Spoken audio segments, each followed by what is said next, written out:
تو تب تک وہ بات پرانی ہو جائے گی. اب وی نو کہ جب آپ کانفلکٹ کے درمیان میں جیسا فیل کر رہے ہوتے ہیں, اس کے بعد رائٹ اوے کیسا فیل کر رہے ہوتے ہیں, اور اس کے ایک دن بعد کیسا فیل کر رہے ہوتے ہیں, یا ایٹ ٹائم صرف اس کے کچھ گھنٹوں بعد ہی آپ کیسا فیل کر رہے ہوتے ہیں, لیکن ہم مختلف محسوس کرتے ہیں. اس وقت چیزیں جتنی بری, جتنی نیگیٹو, جتنی گلومی, جتنی ڈپریسڈ, جتنی ایک ہائپ والی نظر آ رہی ہوتی ہیں, اس کی ایک گھنٹے بعد ہی ایٹ ٹائمز, یا ایٹ ٹائمز کچھ منٹس بعد ہی ہمارے جیسے ہی تھوڑا لائک ہمارے ہارمون تھوڑے سے نارمل ہونا شروع ہوتے ہیں, وی اسٹارٹ فیلنگ نارمل. اور دوسرا انسان جو ہے وہ اتنا زہر نہیں لگ رہا ہوتا. پھر جیسے جیسے ٹائم گزرتا ہے ہمیں اس میں اپنی غلطی بھی تھوڑی بہت نظر آنا شروع ہو جاتی ہے,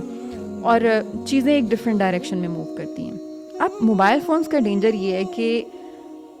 جیسے ہی کانفلکٹ ہوئی, اس کے کچھ مومنٹس کے بعد, یا ایٹ ٹائمس کانفلکٹ کے درمیانی یا کچھ گھنٹوں کے بعد, جب آپ کے اندر وہ ساری نیگیٹیوٹی جمع ہے, آپ کو ایک آؤٹ